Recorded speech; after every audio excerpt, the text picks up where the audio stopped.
everyone, I'm Antarasarkar and today I'm going to show you how you can choose your perfect lip shade according to your skin tone. If you have a fair or light skin, then try using light pink, peach, nude or beige. You can try out Plum liquid lipstick in the shade 121 Lychee Licious. Is a beautiful nude peach color. You can also try out Plum bullet lipstick in the shade Peach Please. I am in love with this shade. They are just so comfortable and very long lasting.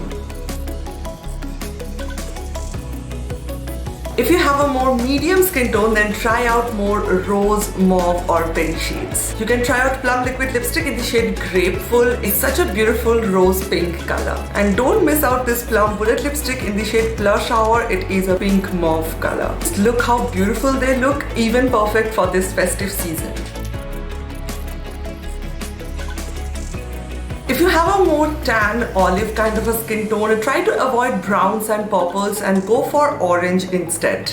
Try this Plum liquid lipstick in the shade Caramello. It's the perfect burnt orange undertone liquid lipstick. Plum bullet lipstick in the shade Go Rouge is my personal favorite and you're gonna love it as well. Also, they are 100% vegan and cruelty free. If you have a more deeper complexion, try out Plum walnut brown wine color. They're gonna look so beautiful. Try out this Plum liquid lipstick in the shade Cocoa Mocha. This is going to look absolutely stunning. Also, Plum bullet lipstick in the shade Date Night is such a beautiful wine berry color. Which one is your favorite? And just a reminder that there is no rule when it comes to makeup. You can wear whatever suits you the best because Plum has diverse range of colors to suit all Indian skin tone.